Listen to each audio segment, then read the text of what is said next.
പ്രതിപക്ഷ നേതാവ് V D സതീശന്റെ വിമർശനങ്ങൾക്ക് മറുപടിയുമായി CPIM പോളിറ്റ് ബ്യൂറോ അംഗം എ വിജയരാഘവൻ രംഗത്ത്. നിലമ്പൂരിൽ മാധ്യമപ്രവർത്തകരോട് സംസാരിക്കുകയായിരുന്നു അദ്ദേഹം. മുഖ്യമന്ത്രി പിണറായി വിജയന്റെ മലപ്പുറം പരാമർശത്തെയും ദേശീയപാതാ നിർമ്മാണത്തിലെ അഴിമതി ആരോപണങ്ങളെയും ചോദ്യം ചെയ്ത സതീശന്റെ നിലപാടുകൾക്ക് വിജയരാഘവൻ രൂക്ഷമായ ഭാഷയിൽ മറുപടി നൽകി. പ്രതിപക്ഷ നേതാവ് ഉൾപ്പെടെയുള്ള UDF നേതാക്കൾ പരിഭ്രാന്തിയിലാണെന്നും അടിസ്ഥാനരഹിതമായ ആരോപണങ്ങൾ ഉന്നയിച്ച് ജനങ്ങളെ തെറ്റിദ്ധരിപ്പിക്കാനാണ് അവർ ശ്രമിക്കുന്നതെന്നും വിജയരാഘവൻ പറഞ്ഞു. മുഖ്യമന്ത്രിയുടെ മലപ്പുറം പരാമർശത്തെ രാഷ്ട്രീയവൽക്കരിച്ച് മുതലെടുപ്പ് നടത്താനാണ് പ്രതിപക്ഷം ശ്രമിക്കുന്നതെന്നും അദ്ദേഹം ആരോപിച്ചു. ദേശീയപാതാ നിർമ്മാണത്തിലെ അഴിമതി ആരോപണങ്ങളെയും വിജയരാഘവൻ തള്ളിക്കളഞ്ഞു. വികസന പ്രവർത്തനങ്ങളെ തടസ്സപ്പെടുത്താനുള്ള പ്രതിപക്ഷത്തിന്റെ ഗൂഢാലോചനയാണിതെന്നും LDF സർക്കാർ സുതാര്യമായ ഭരണമാണ് കാഴ്ചവെക്കുന്നതെന്നും അദ്ദേഹം കൂട്ടിച്ചേർത്തു.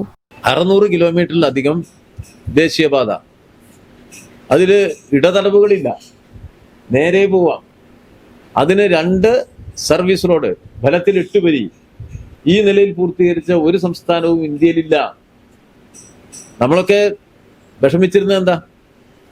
3 ദശാബ്ദമായിട്ട് പെട്രോളിൽ ദേശീയപാതക്ക് വേണ്ടിയുള്ള പ്രത്യേക നികുതിയുണ്ട്. അങ്ങനെ കേരളത്തിൽ നിന്നൊക്കെ സമാഹരിച്ചു കൊണ്ടുപോയത് 10,000 കോടി രൂപയാണ്. അതിൽ നിന്ന് നമുക്ക് ഇങ്ങോട്ട് തിരിച്ചു നിക്ഷേപമൊന്നും കിട്ടിയില്ല. ദേശീയപാതയുടെ കാര്യത്തിൽ ഏറ്റവും പിന്നിൽ നിന്നിരുന്ന സംസ്ഥാനം കേരളമാണ്. ഏറ്റവും പിന്നിൽ. പാർലമെന്റിലെ ചോദ്യങ്ങളുണ്ടല്ലോ, ഉത്തരങ്ങളുണ്ടല്ലോ.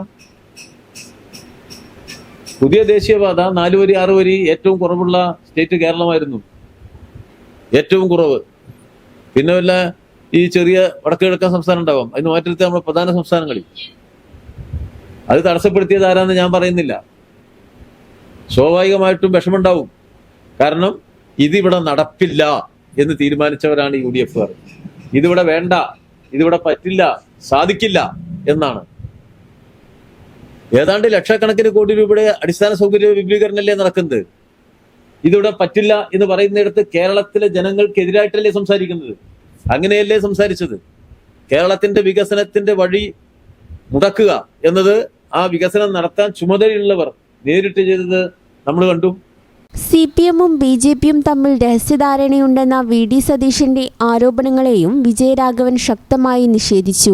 ഇല്ലാത്ത ബന്ധങ്ങൾ കെട്ടിച്ചമച്ച് ജനങ്ങൾക്കിടയിൽ ആശയക്കുഴപ്പമുണ്ടാക്കാനാണ് പ്രതിപക്ഷം ശ്രമിക്കുന്നതെന്നും BJP-യുടെ വർഗീയ അജണ്ടയെ ചെറുക്കുന്ന ഒരേയൊരു ശക്തി ഇടതുപക്ഷമാണെന്നും അദ്ദേഹം ഊന്നിപ്പറഞ്ഞു. നിലമ്പൂരിലെ രാഷ്ട്രീയ സാഹചര്യങ്ങളെക്കുറിച്ചും വിജയരാഘവൻ സംസാരിച്ചു. UDF ക്യാമ്പിലെ ആഭ്യന്തര പ്രശ്നങ്ങൾ തുറന്നുകാട്ടിയ അദ്ദേഹം LDF ഒറ്റക്കെട്ടായി തിരഞ്ഞെടുപ്പിനെ നേരിടുമെന്നും M സ്വരാജ് ഉജ്ജ്വല വിജയം നേടുമെന്നും ആത്മവിശ്വാസം പ്രകടിപ്പിച്ചു. സംസ്ഥാന ഗവൺമെന്റ് പണം തരാതെ മുന്നോട്ട് പോകില്ല എന്ന് പറഞ്ഞപ്പോൾ അതിനുള്ള സന്നദ്ധത വേറെ ഇന്ത്യ സംസ്ഥാനത്തുണ്ടായോ? നല്ല നിലയിൽ ഇടപെടുമ്പോ വേഗത്തിലാക്കാനും പരിശ്രമം നടത്തും, സഹായിക്കും. അതിന് ഫെസിലിറ്റേറ്ററാണ് സംസ്ഥാന ഗവൺമെന്റ്. ആ പ്രവർത്തനം ഭംഗിയായി നടത്തി. അതിന്റെ പൂർത്തീകരണം നടക്കുകയാണ്. എന്തോ അത് വന്നാൽ അത് വരാൻ പാടില്ല എന്ന നിലപാടാണ്. അങ്ങനെ സ്വീകരിക്കാൻ പാടില്ല.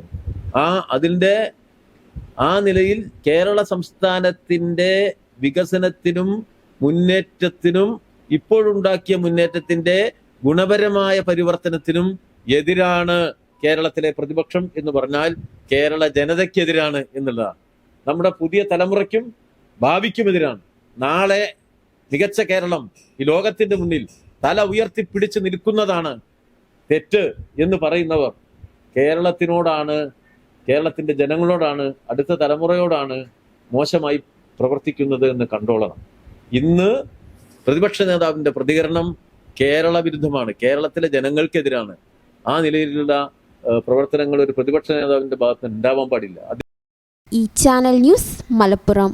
BSc ഒപ്റ്റോമെട്രി ഒരു പ്രൊഫഷണൽ കോഴ്സാണ്. ഇതൊരു പ്രാക്ടിക്കൽ ഓറിയന്റഡ് കോഴ്സും കൂടിയാണ്. ക്ലാസ്സിൽ പഠിക്കുന്നതിനേക്കാൾ ക്ലിനിക്കൽ എക്സ്പോഷർ കൂടുതൽ വേണ്ടൊരു മേഖലയും കൂടിയാണിത്. അൽസലാമ ഐ ഹോസ്പിറ്റലിൽ ആവശ്യത്തിലധികം ക്ലിനിക്കൽ എക്സ്പോഷർ നമുക്ക് ലഭിക്കുന്നുണ്ട്.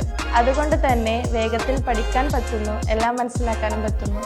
We are very happy to be the part of Al Salama Optometry College.